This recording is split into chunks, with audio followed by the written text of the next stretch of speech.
France Inter. Radio Star Berlin. It's morning edition from NPR News.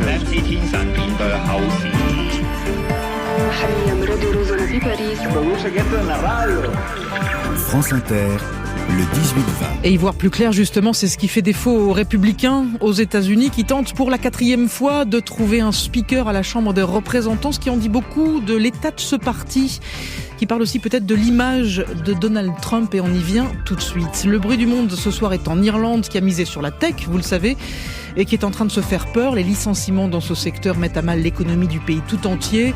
Le bruit du monde, la suite. Sous les radars, Sébastien Legénie a trouvé la chasse au loup qui est ouverte en Suède. La vidéosurveillance qui gagne tout le continent africain et New York, donc, qui autorise le compost humain. 18h50, le cinéma en VO et Corinne Pellissier à Naples avec un film inter, Nostalgia de Matteo Martonnet. À 18h55, c'est le monde d'après de Jean-Marc Four au Royaume-Uni, où l'état du système de santé tourne à la crise politique. Le monde est vaste et on n'a qu'une heure. Bonsoir. Fabienne Synthèse.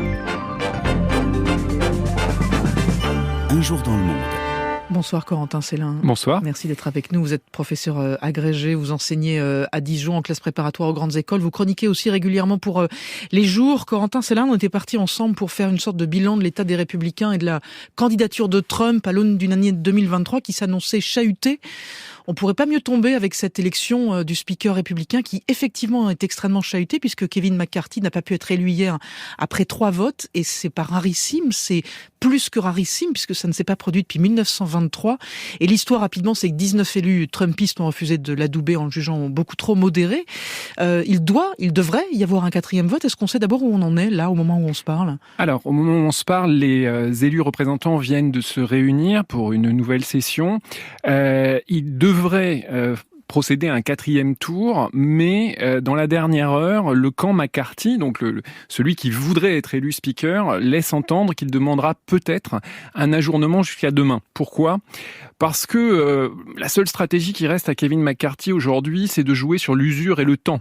Évidemment, la pression extérieure des donateurs, des grands financiers du parti, des responsables du parti, est forte sur l'extrême droite qui se refuse, les élus d'extrême droite, de droite radicale, qui se refusent à McCarthy.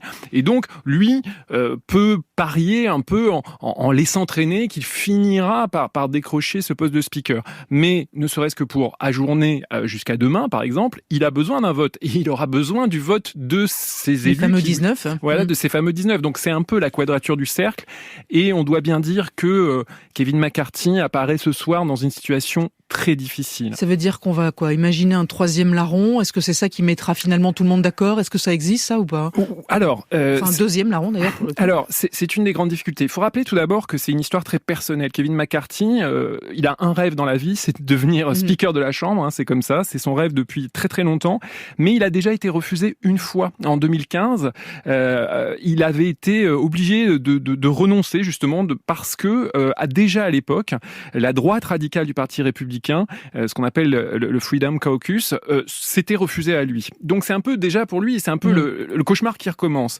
Et sauf que Kevin McCarthy, ça fait des années qu'il travaille ses réseaux, qu'il œuvre pour justement un jour pouvoir être élu speaker. Et ce qui fait que derrière lui, il n'y a pas forcément une figure de consensus qui émerge. Mais s'il devait renoncer, c'est son numéro 2, Steve Scalise, qui serait vraisemblablement le candidat pour prendre la place. Et il est vrai que Steve Scalise est plus proche de la droite radicale du parti et serait sans doute plus acceptable. Mais ce n'est même pas certain, parce qu'il faut bien voir que les 20 élus maintenant qui se refusent, c'est vraiment la frange la plus radicale, l'extrême droite du Parti républicain, et eux, ils veulent pas de compromis. Eux, leur ADN, c'est de refuser tout compromis. Donc, on est dans une situation qui est peut-être partie pour durer, même si McCarthy se retire. Alors, pourtant, Trump lui-même a senti quand même le vent du boulet. C'est lui, hier soir, il avait déjà soutenu du bout des lèvres. Hier soir, il dit franchement, il siffle la fin de la partie. aujourd'hui, il dit il faut voter, ce sera intéressant de voir si au fond il est entendu ou s'il ne l'est pas. Mais qu'est-ce qu'on dit finalement de ces 20-là, ou peut-être, peu importe, 19 ou 15, si en tout cas ils ne parviennent pas à faire le plein? Est-ce qu'on dit que ce sont des électrons libres, donc rogue, comme on disait à l'époque de Sarah Palin, c'est-à-dire des gens qui sont inclassables et indomptables, ou est-ce que la voix de Trump, quand même, pour cela, peut les faire rentrer dans le rang? Alors, c'est toute la question. Il faut rappeler d'une part que pourquoi Trump appelle à voter McCarthy, ça pourrait sembler bizarre puisque ce sont ses partisans qui bloquent, parce que justement, Kevin McCarthy, comme je l'ai expliqué, il a tout fait toute sa vie pour devenir speaker, et en particulier au moment de l'insurrection du Capitole, alors qu'il avait été enregistré, il faut bien le rappeler, en train de dire qu'il appellerait Trump à démissionner après l'insurrection du Capitole. Il était allé quelques semaines plus tard à Canossa, c'est-à-dire à Mar-a-Lago, se prosterner devant Donald Trump et dire qu'il serait toujours avec lui. Et depuis, il y a une sorte de pacte de Faustien qui est passé entre Trump et McCarthy. C'est pour ça que Trump le soutient. Maintenant, c'est justement un test très important pour Donald Trump, ce qui est en train de se passer. Parce que Donald Trump, en appelant ses partisans à arrêter leur opposition et à voter pour lui, si ce soir il n'est pas écouté, ce sera une nouvelle preuve que son influence semble décliner, y compris sur ses propres troupes. Et ça, c'est très mauvais pour lui, parce qu'il est en pleine difficulté, on le sait depuis novembre, mais alors là, s'il n'arrive même pas à se faire obéir par des gens qui lui sont extrêmement proches, le leader de la fronde anti-McCarthy, c'est Matt Gaetz, un représentant de Floride, qui est vraiment le bébé Trump par excellence. Alors si lui ne suit plus le patron, pour Trump, c'est vraiment la perte d'un atout politique très important. Donc c'est très important ce qui se joue pour lui. Et par ailleurs, ça montre qu'on est parti pour des années de Trumpisme sans Trump. C'est-à-dire que maintenant, à la droite extrême du Parti républicain, il existe un bloc nationaliste, anti-système, de personnes qui, comme vous l'avez dit, sont caractérisées par leur refus de tout compromis. Et ce bloc, il continuera à exister que Trump soit là ou pas. C'est-à-dire que, en quelque sorte, la créature a échappé au créateur désormais. Et Trump n'est peut-être plus indispensable. Mais Trump sans Trump, Corentin Célin, certes, mais au fond, si on regarde la bouteille à moitié pleine, ils sont quand même 20, mais ils ne sont que 20. En fait. Donc certes, 20, c'est le moyen de prendre en otage l'ensemble des congressistes républicains. Certes, 20, c'est une minorité de blocage, mais que 20 au final, c'est pas beaucoup, 20. Non, ce n'est pas beaucoup. Et c'est vrai que ça peut paraître même surprenant, mais ça renvoie à un état de fait. C'est que les républicains n'ont pas du tout remporté la victoire annoncée. C'est-à-dire que Kevin McCarthy comptait sur une majorité beaucoup plus large, autour de 230, 235 représentants, avec beaucoup plus d'élus, on va dire, conservateurs traditionnels, et il se retrouve prisonnier de ces 20 parce que, justement, les républicains ont déçu. Ce qui est montré ici à la face du monde aussi, c'est la déception des élections de mi-mandat. C'est-à-dire que, oui, ils ont gagné la Chambre, mais de justesse, et évidemment, avec une majorité aussi courte, ils sont prisonniers des minorités agissantes, et en particulier de cette minorité de droite radicale. Ce qui donne une idée, si on a tant de mal à choisir le speaker, donc c'est très important, c'est le troisième personnage de l'État, mais ça n'est que le speaker, ça donne une idée de ce qui va se passer là, dans les mois qui viennent, quand la course à la présidence sera lancée, Trump est déjà dedans, il y aura forcément des gens pour aller contre lui et forcément des gens plus modérés. Donc est-ce qu'on est là dans une espèce d'avant-première du chaos que peuvent être les primaires républicaines? Absolument, puisque en fait, il y a aujourd'hui dans un même parti républicain, on va dire, il y a un conservatisme traditionnel extrêmement dur, en particulier sur les valeurs morales, sociales, mais Trump a créé une forme de parti, de sous-parti, de faction patriote, nationaliste, anti-système, qui ne rechigne pas à la violence insurrectionnelle éventuellement et qui a des liens avec les milices. Dans les représentants qui s'opposent à McCarthy, vous avez les deux représentants de l'Arizona, Biggs et Gosar, qui sont connus pour avoir eu des liens avec les milices d'ultra-droite. Donc, on voit bien que ce parti va inévitablement se déchirer pendant les primaires présidentielles parce que cette extrême droite patriotique, nationaliste, anti-système refuse tout compromis et voudra un candidat qui soit hostile au système et au compromis. Et donc, une partie de la primaire républicaine se jouera là-dessus. Sauf que, est-ce que Trump peut de nouveau être le champion ? Sachant qu'il est quand même un peu, on va dire, abîmé par les affaires judiciaires, aussi par le fait qu'il a été président, que c'est une personne qui prend de l'âge. Ça aussi, c'est une question. Alors, j'allais y venir. Un Donald Trump qui, effectivement, commence l'année 2023 plutôt de très mauvaise manière. En fait, il a trois énormes poids sur les épaules. Il y a effectivement le rapport d'enquête sur le Capitole qui est accablant et qui peut amener jusqu'à une mise en examen. Il y a les documents confidentiels sortis de la Maison-Blanche, là aussi, judiciairement, ça peut compter. Il y a ses finances personnelles également. J'allais presque vous demander ce qui le gêne le plus là-dedans, en fait. Est-ce que c'est les trois réunis, mon capitaine, ou est-ce que ou quoi ? Alors non, le plus grand danger pour Trump et le plus retentissant, ce serait évidemment une décision par le ministère de la Justice fédérale de le poursuivre. Aussi bien, donc il y a deux affaires sur lesquelles il peut être poursuivi par le ministère de la Justice fédérale, aussi bien par rapport à l'insurrection du Capitole que par rapport à ses archives. Sans doute que pour lui, paradoxalement, le plus gênant, parce que le plus difficile à défendre, est l'affaire des archives. Je veux dire, il est évident qu'il a violé la loi, l'affaire est simple à comprendre, elle paraît indubitable, et là, c'est une décision aussi politique que judiciaire, c'est-à-dire est-ce que le procureur indépendant qui a été nommé, Jack Smith, justement par le ministre de la Justice de Biden pour éviter les soupçons de poursuites politiques, est-ce qu'il ira jusqu'à inculper un ancien président ? Mais là, c'est une décision qui n'est plus politique que judiciaire, c'est-à-dire est-ce qu'on franchit ce Rubicon qui n'a jamais été franchi dans l'histoire des États-Unis de lancer des poursuites judiciaires fédérales contre un ancien président ? C'est vraiment une décision qui serait très très lourde politiquement, mais indubitablement, en particulier sur les archives, Donald Trump risque beaucoup. Et alors, effectivement, c'est une décision qui est purement politique, et on sait bien que judiciairement, c'est pas censé entrer en ligne de compte, mais est-ce que ça risque pas d'alimenter la base trumpiste, les fameux MAGA, les Make America Great Again, qui, dans une pré-campagne justement, qui démarrait très mal pour lui, dans l'éventualité d'une nouvelle candidature à la présidence. Donc au fond, qu'est-ce qu'on alimente si effectivement le ministère de la Justice décide de continuer les poursuites? Alors, si le ministère de la Justice lance les poursuites, Trump a dit lui-même, d'après des indiscrétions, aurait dit plusieurs fois à son entourage que ce serait pour lui une bénédiction politique. Ah oui. C'est-à-dire que Trump est très conscient que ça lui permettra de ressouder sa base, et au-delà de sa base, puisque même son ancien vice-président Mike Pence, avec qui il entretient désormais des relations détestables, Mike Pence a dit il ne faut absolument pas que le ministère de la Justice engage des poursuites contre Donald Trump. Donc on voit que ça lui permettrait effectivement de ressouder son camp. Maintenant, le problème, c'est que cette décision, justement, elle pèse dans notre élection du speaker de la Chambre. Il y a un rapport, parce que qu'est-ce que demandent les représentants de la droite radicale à McCarthy pour voter pour lui? Ils lui demandent en particulier de pouvoir lancer des enquêtes sur le ministère de la Justice si jamais il venait à lancer des poursuites sur Trump. Donc on voit bien que tout ça est emboîté, et que cette décision du ministère de la Justice par le procureur indépendant Smith pourrait entraîner une guérilla politico-judiciaire inédite aux États-Unis. Mais là encore, désormais, le candidat Trump, potentiellement, c'est qui? Parce qu'on a bien vu qu'il y avait beaucoup de gens qui étaient derrière lui à la première campagne et pendant les 4 ans où il est resté au pouvoir, qui ne sont plus là, à commencer par sa fille d'ailleurs, qui a dit non, moi cette fois j'y vais pas, c'est bon, je m'occupe de mes enfants. Donc la garde rapprochée, désormais, c'est qui? Il y en a beaucoup de la garde rapprochée par ailleurs, qui aussi ont des ennuis avec la justice. Donc qu'est-ce qui reste en fait derrière ce personnage? Alors,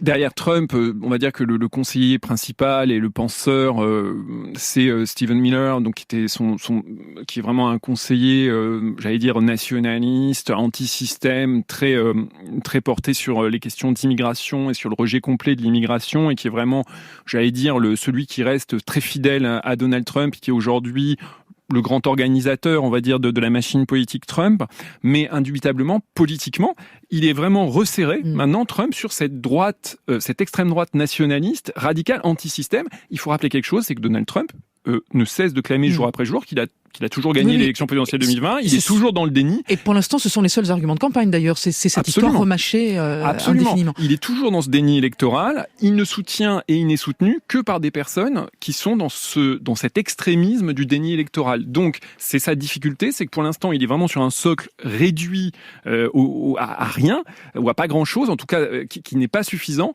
Mais est-ce que justement, s'il y avait des poursuites judiciaires contre lui, ça lui permettrait pas de ressouder plus largement dans le Parti républicain autour de lui? Un Trump qui, en revanche, échoue aux primaires républicaines, est-ce que c'est un Trump de toute façon, là pour le coup, devant les tribunaux, voire en prison?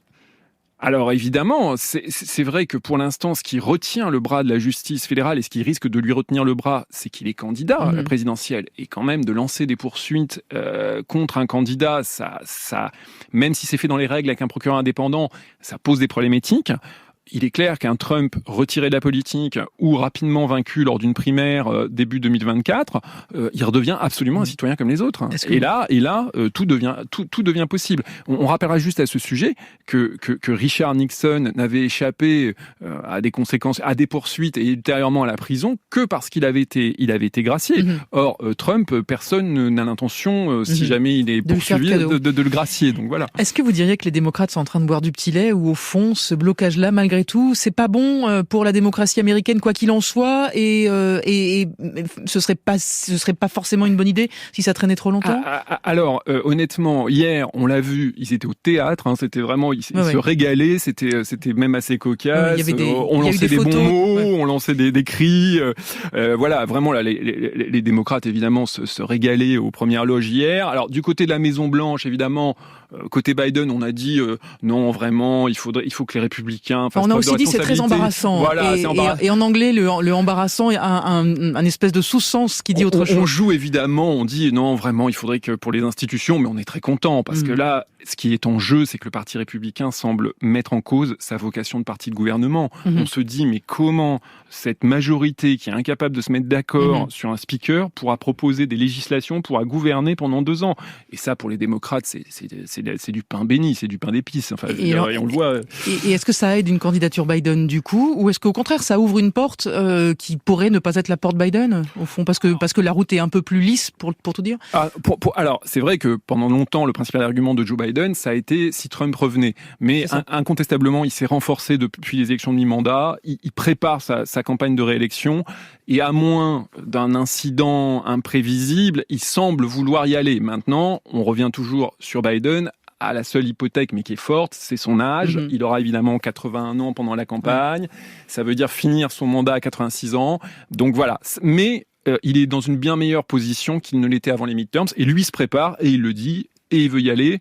Et en tout cas, chez les démocrates, on le conteste beaucoup moins aujourd'hui. Corentin Célin, avec nous dans Un jour dans le monde. Merci beaucoup. Vous revenez quand vous voulez. Le 18-20, Fabienne Synthèse. Sur France Inter. La suite ce soir, c'est le bruit du monde en Irlande où la filière de la tech qui plonge fait tanguer le pays tout entier. Et puis la bande habituelle pour aller jusqu'à 19h. Sébastien Eugénie sous les radars. On ira en Suède où la chasse au loup est ouverte depuis 2 jours, légale mais controversée. Le cinéma en VO, c'est Corinne Pellissier avec Nostalgia, un film inter signé Matteo Martonnet. Et puis le monde d'après, c'est vous Jean-Marc Four. Bonsoir Jean-Marc. Bonsoir à tous. Au Royaume-Uni, l'état du système de santé tourne vraiment à la crise politique et le pouvoir conservateur en est directement responsable. Allez, à tout de suite tout le monde. Le tour de la planète continue. Il repasse aux États-Unis, tiens, avec un mélange de blues et de musique amérindienne. Voici Sacred Seed pour Affaire sur France Inter.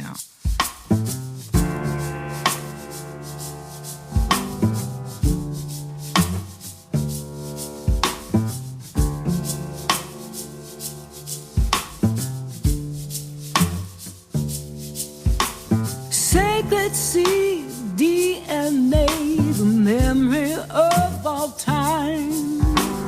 Mother's twin sons recorded code creates all cycles of life. Fallen seed, plant and conceive, the up and down worlds collide. Over and over comes this sacred birth, the blood earth sacrifice. Spinning orbit, Hescott and Yay, Magnetus, fear, danced in flight. Expands Turtle Island, Pangaea, stands Sky Woman, tree of life. control ocean tides together. For the rain, fire and hurricane, for winds and begin forever. Within each seed is a universe, within a universe. You and me and everything that breathes is connected to the sacred sea, DNA, the memory of all time. Mother's twin sons, recorded code, creates all the cycles of life.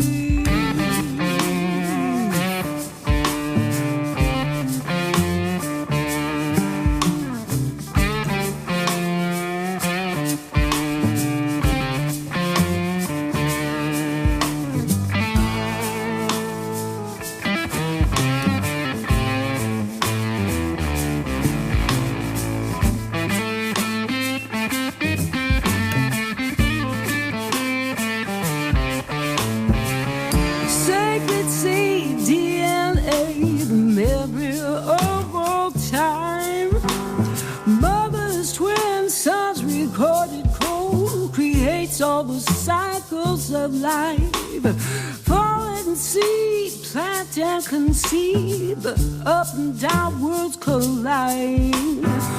Over and overcome the sacred birth, the blood of sacrifice. A spinning orbit has gotten, yeah, magnetosphere in flight.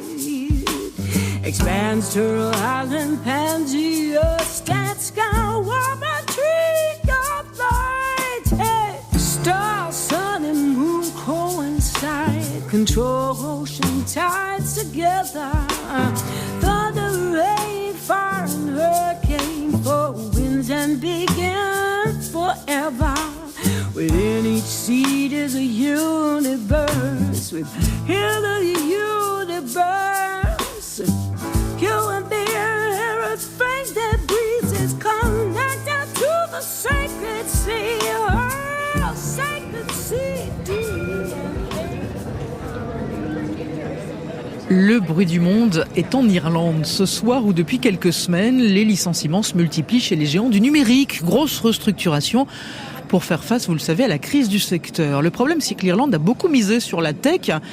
Elle s'en est aussi rendue dépendante. Si elle a réussi à sortir quasiment indemne de la pandémie notamment, c'est grâce aux recettes fiscales générées par ces multinationales. Les suppressions de postes pourraient coûter 10 milliards d'euros à l'Irlande et le reste, c'est Laura Taouchanov qui raconte. Bonjour. Je laisse ouvert. Sur la table de sa cuisine, Charlie Lebrun a posé 3 mails qu'il a imprimés. Le Français de 34 ans travaille depuis 1 an chez Stripe, une entreprise de fintech californienne. Charlie a passé 9 entretiens pour ce poste qu'il vient de perdre en moins d'une demi-heure. Moi, j'ai été averti au début du mois de novembre. Donc, ça a commencé par un mail général du PDG qui parlait un peu de l'environnement macroéconomique qui n'était plus aussi favorable pour l'entreprise. Et donc, 5 minutes après, j'ai reçu un message des ressources humaines qui disaient votre équipe et votre rôle est potentiellement à risque. Et 5 minutes encore après, j'ai reçu un message en disant que mon rôle en particulier ne serait pas renouvelé à la fin décembre, je crois. Donc ça s'est passé très vite et depuis, j'ai eu aucune discussion. Ces entreprises tech américaines, on sent vraiment que c'est leur approche, c'est vraiment du jour au lendemain. C'est le couteau sur la gorge et puis c'est comme ça que ça se passe et puis merci, au revoir, quoi.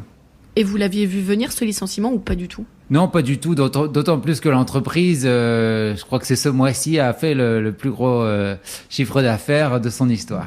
Ces entreprises tech n'ont pas de représentants vraiment des employés, quoi. Il n'y a pas de syndicat. Se battre contre des grandes entreprises multimilliardaires, c'est vrai que c'est assez difficile de faire valoir son gain, quoi. Je verrai ce qui me correspond le mieux ou si je dois faire un changement de carrière, j'hésiterai pas. L'entreprise de Charlie a tiré un trait sur 14% de ses effectifs, soit environ 1000 personnes. Twitter se sépare de la moitié de ses salariés, Snapchat 1 sur 5 et ce n'est que le début. Cette crise s'explique en partie par la chute des investissements à la bourse américaine, mais aussi par le fait que ces groupes ont beaucoup embauché pendant la pandémie, parfois trop, alors que la croissance, elle, a ralenti. Et ce n'est pas sans conséquence pour l'économie irlandaise. Car depuis 60 ans, le pays a progressivement délaissé l'agriculture pour miser sur les entreprises de la Silicon Valley. Le secteur de la tech ici, c'est 6% de l'emploi, le plus fort taux dans l'UE. Rory O'Farrell est économiste à l'Université technologique de Dublin. Ces emplois mieux payés ont explosé à partir des années 2008. Il y a eu énormément de recrutement pendant la pandémie de Covid. Le secteur s'est développé d'un tiers. On est passé de 90 000 salariés à 120 000. Maintenant, c'est l'inverse. Je pense que c'est fini. On a eu un boom et il est passé. C'était des emplois bien payés, donc on va perdre leur impôt sur le revenu. L'impôt sur les sociétés est aussi très important. Et ces multinationales étrangères du secteur de la tech représentaient 20% de notre impôt sur les sociétés. Alors ça va creuser un gros trou dans les finances irlandaises. Il sera difficile à combler. Ça a été comme une caisse d'argent magique, mais malheureusement, elle n'est pas éternelle. Nous sommes dans le quartier de Grand Canal, rebaptisé Silicon Docks, la petite sœur de la Silicon Valley à Dublin.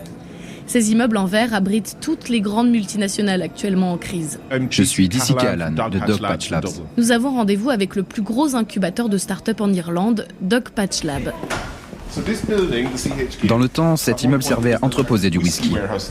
Ici, les dirigeants pensent pouvoir tirer profit du séisme en cours dans les tours voisines.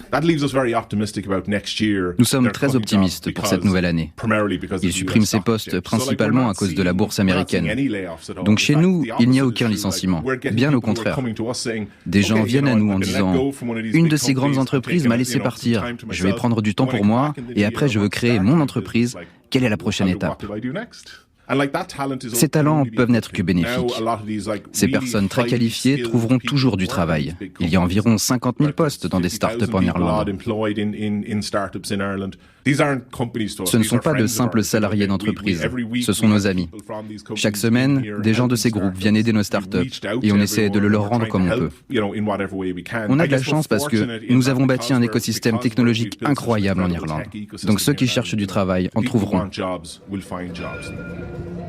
Avec ses nombreuses start-up et ses centres de données, l'Irlande s'est bâtie une réputation de leader mondial dans le domaine de l'innovation technologique. Le gouvernement irlandais investit d'ailleurs massivement dans ces jeunes entreprises.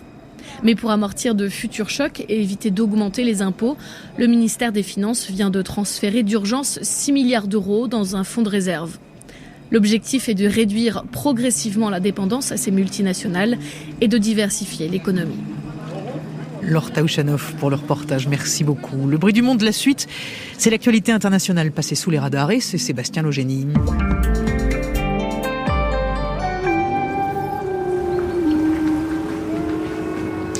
Ouloulou, ça fait peur, nous sommes au cœur des forêts suédoises où la chasse au loup, une chasse autorisée mais controversée, est repartie. Oui, la chasse au loup en Suède est une pratique en effet désormais encadrée par la loi. C'est le cas depuis peu de temps, depuis 2010, car jusqu'ici, le loup était globalement considéré en Suède comme une menace pour les troupeaux et les humains. Et pendant des siècles, quiconque tuait un loup en Suède recevait une récompense, au point que l'espèce a bien failli disparaître du pays dans les années 60. Désormais, donc, les autorités ont mis en place un cadre légal très strict, plutôt équilibré, entre protection de l'espèce et protection des agriculteurs. Concrètement, cette année, le royaume scandinave a autorisé l'abattage de 75 loups exactement dans tout le pays, le plus important en nombre de l'ère moderne, 3 fois plus que l'an dernier. La chasse a commencé il y a 2 jours. Hier, d'après les télés suédoises qu'on entend là, 13 loups avaient déjà été tués. Les tireurs sont obligés d'informer les autorités pour chaque spécimen abattu. Les chasseurs ne gardent que la fourrure du loup, le reste sert à des analyses scientifiques. 75 loups, c'est trop peu, estiment les éleveurs et les chasseurs. Le bétail, les troupeaux sont de plus en plus menacés selon eux. 75 loups, c'est beaucoup trop. En revanche, disent les écologistes, dont certains activistes n'hésitent pas à perturber la chasse par des actions coup de poing. Il existe environ 460 loups dans tout le pays, mais les défenseurs du Canis lupus expliquent qu'il en faudrait 4 ou 5 fois plus pour assurer sa survie. Quand Big Brother pose son œil sur le continent africain. C'est une enquête très complète d'un journal kényan qui fait ce constat alarmant. C'est tout un réseau de vidéosurveillance hyper sophistiqué qui prend forme dans plusieurs pays africains depuis quelques années où la protection des droits de l'homme et des données numériques personnelles sont souvent très peu encadrées. En pointe le très autoritaire régime ougandais. 5000 caméras installées en moins de 10 ans grâce au China Huawei, avec à la clé système de reconnaissance faciale et une importante collecte massive de données. Officiellement, il s'agit de lutter contre la criminalité, mais ces outils servent aussi à espionner la société civile et les hommes politiques, comme le principal opposant ougandais Bobi Wine, ce qui a permis il y a 2 ans de le faire arrêter. Bobi Wine, principal député d'opposition ougandais, qui raconte être en permanence surveillé 24 heures sur 24, et il n'est pas le seul. Ce Big Brother à l'africaine essaime partout. 1800 caméras au Kenya, là aussi du matériel chinois de Huawei. Même chose en Zambie, en Égypte, au Rwanda, au Nigeria, en Zambie, au Zimbabwe, je l'ai déjà dit, ou encore en Algérie. Or, seul un pays africain sur 2 a adopté des lois de protection de la vie privée. Sébastien, on termine à New York, qui vient d'autoriser le compostage humain. Oui, autrement dit, la possibilité de transformer notre dépouille en compost, en humus. Le recours à cette technique sans émission de carbone, à la différence de la crémation, est déjà possible dans plusieurs États américains. Washington, où le compostage humain a été légalisé en 2019, le Colorado, l'Oregon, le Vermont ou la Californie. À New York, la décision a été prise le 31 décembre dernier par la gouverneure démocrate. Une décision saluée par les adeptes de cette mort dite biologique. On entend là une publicité pour Return Home, une société spécialisée dans le compostage humain qui décrit avec moult détails le processus, avec un faux squelette en plastique, je vous rassure. Le cadavre de la personne est donc placé dans un grand récipient comme un cercueil contenant des matières organiques, de la paille, de la luzerne ou de la sciure de bois. Le tout se décompose en 60 jours. À la fin, on obtient un humus riche en nutriments d'environ 1 mètre cube, l'équivalent de 36 sacs de terreau rendus à la famille, qui peut ensuite l'utiliser comme engrais pour un arbre ou dans le jardin. C'est ce qui s'appelle retourner à la terre. Voilà, où on se retourne plus dans sa tombe aux États-Unis, on se retourne dans son compost. Très bien, merci beaucoup Sébastien, on se retrouve demain. Vous partez avec Bess Orton et Fractals, c'est le titre. Une artiste britannique qui mélange la musique folk et l'électronique.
person in this dream, but when anything just happened to me.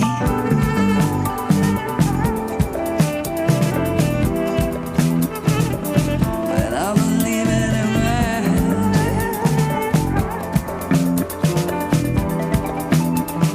Bess Horton, Fractals sur France Inter. France Inter. Un jour dans le monde. So, let me start.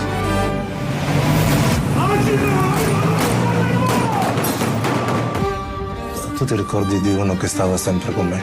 Vorresti sposarlo? Le cinéma en VO, direction l'Italie aujourd'hui, direction la ville de Naples, tellement filmée par les plus grands cinéastes italiens, de Vittorio De Sica à Paolo Sorrentino. Bonjour Corinne Pellissier. Bonjour. Naples, Corinne, est aujourd'hui le personnage principal du nouveau film de Matteo Martone, Nostalgia, en compétition à Cannes l'année dernière, avec Gianfranco Favino, déjà vu dans Le Traître de Bellocchio, dans le rôle donc d'un homme de retour sur les lieux de son enfance après 40 années passées à l'étranger. C'est la première fois que le comédien tournait à Naples, dans ce quartier de la Sanità dont on va arpenter dans le film tous les recoins, ces rues crasseuses et ces immeubles un peu vétustes cernés par les gangs et qui offrent chez Matteo Martone un visage entre splendeur et décadence, en tout cas bien loin de cette ville de bord de mer filmée il y a 2 ans par Paolo Sorrentino dans La Main de Dieu. Une ville tout en contraste avec ses propres lois qui a beaucoup intéressé Gianfranco Favino, dont le personnage est de retour à Naples après avoir passé 40 ans en Égypte. Quand j'ai décidé de faire ce film, Mario Martone, qui est le metteur en scène du film, il m'a amené à la Sanità, ce petit quartier. C'est tout à fait différent de l'idée qu'on a de Naples. On voit pas la mer, on est loin, on est comme caché par le reste de la ville. Et c'était très intéressant de me promener, de regarder, de sentir les odeurs et tout ça. Et j'ai commencé en voyage comme le personnage Felice Lasco fait dans le film et dans le roman. J'ai commencé mon voyage personnel. J'adore Naples pour ses contrastes, pour ses paradoxes. C'est une ville cachée, c'est une ville qu'on termine jamais de découvrir. Et surtout, chaque quartier a sa propre qualité et identité. Je ne connaissais pas du tout la Sanità. Pendant les années 80, il te disait c'est pas bien de se promener là toute seule. Et là, j'ai eu la chance de vivre là pour 6 semaines. C'est forte. Et en même temps, ça peut aussi te laisser un peu... Ça peut t'agacer aussi. Alors, c'est violent. On le disait, on s'en souvient de ce comédien encensé dans Le Traître de Marco Bellocchio. Il jouait un mafieux repenti. On y revient toujours quand on évoque Naples au cinéma. Difficile d'éluder la question des gangs et de la mafia, Corinne. Alors c'est un film qui raconte ici avant tout une histoire d'amitié, mais c'est vrai que le personnage de Gianfranco Favino dans le film est tourmenté par son passé et ses souvenirs avec son ami d'enfance, qui est devenu depuis le caïd de la mafia locale. Dans ce quartier de la Sanità, avec un climat de terreur qui infuse tout le film. Il a été tourné au milieu des habitants du quartier, un peu à la manière d'une chronique sociale, et cela impose forcément pour le comédien de réfléchir à la manière dont le cinéma italien s'empare aussi de ces sujets, avec beaucoup de personnages qui vont jouer ici leur propre rôle. Pour nous, c'est une question sociale très importante, donc on ne parle pas de genre du cinéma. C'est vrai que je ne suis pas exactement fier d'exporter l'idée de la criminalité comme un produit italien, mais c'est vrai que c'est quelque chose qui nous appartient beaucoup. Donc, on ne pouvait pas vraiment changer aux règles du cinéma, la vie de ce quartier. Il n'y a que 4 acteurs et tout le reste du monde qui est autour de nous, c'est des vrais habitants du quartier. Et le personnage du prêtre, c'est un vrai prêtre qui est là et qui s'occupe de récupérer tous les jeunes du quartier, d'éviter que les clans de Camorra fassent tout ce qu'il veut faire. Et il a un grand succès. Il a récupéré toutes les catacombes de San Gennaro. Il a récupéré un quartier. Quand on raconte ça, on raconte une tension qu'il y a entre bien et mal. Et donc il n'y a pas seulement la criminalité là. Allez, ça s'appelle Nostalgia, signé Matteo Martone, et ça sort sur les écrans ce mercredi, et c'est un film France Inter. Fabienne Synthèse, le 18-20. Le monde d'après de Jean-Marc Four. Jean-Marc, le Premier ministre britannique Rishi Sunak a fait sa rentrée politique cet après-midi, une rentrée anticipée en raison de la situation dans le système de santé. Le NHS, comme on l'appelle là-bas au Royaume-Uni, va tellement mal que ça peut déclencher une crise politique et c'est votre monde d'après. À voir les scènes décrites dans la presse britannique, on a peine à croire que l'on parle d'un pays moderne et développé. Ici, dans un service d'urgence, un patient touché par un AVC est contraint d'attendre 24 heures assis sur une chaise. Là, dans un autre hôpital, on manque d'oxygène. Les patients passent des jours et des jours sur des chariots. Il n'y a plus de flacons pour les tests urinaires. On les effectue dans des tasses pour le thé. Oh my God.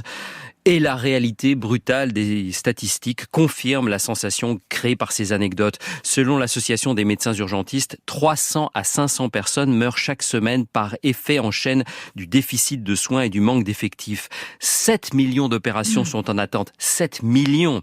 Un patient sur 5 pris en charge par les urgences met plus d'1 heure à arriver à l'hôpital.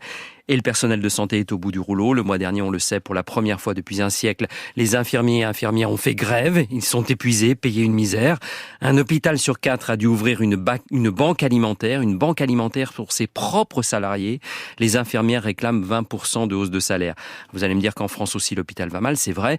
Mais pour connaître les deux systèmes, je peux vous dire que c'est bien pire au Royaume-Uni. Donc rien d'étonnant à ce que ça tourne à la crise politique. Oui, mais le pouvoir a d'abord adopté la stratégie de l'autruche. Le déni, le gouvernement est resté silencieux depuis 3 semaines alors que la situation ne cesse de se dégrader. Le ministre de la Santé n'a pas ouvert la bouche. Seul argument avancé, c'est conjoncturel. C'est la faute à la combinaison de l'épidémie de grippe, des rebonds du Covid et du relâchement des mesures de distanciation sociale. Le deuxième axe de défense du gouvernement britannique jusqu'à présent, c'est la ligne dure. Nous ne céderons pas. Pas question d'augmenter les salaires. Les équilibres budgétaires sont en jeu. Si les effectifs manquent, on fera appel aux pharmaciens et à l'armée. Quant au droit de grève, pourquoi ne pas le limiter davantage ? Enfin, troisième axe, mettre tous les conflits sociaux dans le même sac. Il faut dire que des grèves, le Royaume-Uni n'en manque pas. Cette semaine, les cheminots, les conducteurs de bus, les ouvriers d'autoroute, les examinateurs d'auto-école. La semaine prochaine, les enseignants, puis les ambulanciers et à nouveau les infirmières dans 2 semaines, peut-être aussi les internes en médecine. Et il s'est trouvé un ministre pour reprocher aux grévistes de faire le jeu de Poutine en affaiblissant le Royaume-Uni. Bonjour l'amalgame. Tout ça fait grosse cavalerie, rajoute de l'huile sur le feu. Rishi Sunak s'est vu reprocher ces derniers jours d'être aux abonnés absents et l'opposition a appelé à anticiper la rentrée parlementaire prévue lundi prochain. Et donc le Premier ministre Jean-Marc se décide à prendre le sujet au sérieux. Oui, Sunak, contrairement à l'éphémère Liz Truss qui l'a précédé, a au moins les yeux en face des trous. Il sent que la pente est glissante. Le Premier ministre sait que le sujet du NHS est plus explosif que les autres conflits sociaux. Les Britanniques sont très attachés à leur système gratuit de santé publique. D'ailleurs, ils soutiennent à plus de 60% la grève des infirmières, moins de 50% de soutien pour les cheminots. Donc Sunak se décide à sortir du bois. Il a promis cet après-midi de réduire les listes d'attente. C'est un premier pas. Au moins, il admet qu'il y a un problème. Mais l'honnêteté serait de reconnaître que cette crise du NHS est tout sauf conjoncturelle. Elle est la conséquence de 12 ans de sous-investissement public depuis que les conservateurs sont revenus au pouvoir.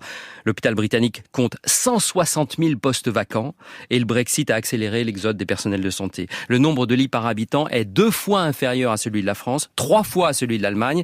Des 40 nouveaux hôpitaux promis par Boris Johnson, seulement 7 sont en cours de construction. Bref, l'état du NHS est le résultat d'un choix politique. Alors il est peu probable que Sunak, lui-même conservateur, l'admette. Il n'ira pas au bout du raisonnement. Donc le risque est élevé que la situation continue de se dégrader. Alors que les sondages continuent de donner près de 25 points d'avance à l'opposition travailliste, l'implosion du système de santé peut constituer le clou sur le cercueil d'un pouvoir conservateur décidément au bout du rouleau. Jean-Marc Four et le monde d'après. Jean-Marc, merci beaucoup. On se retrouve demain. Pour nous, ça continue le 18-20. La suite, c'est le journal d'Hélène Philly. Le téléphone sonne juste après. Ne changez rien. À tout de suite.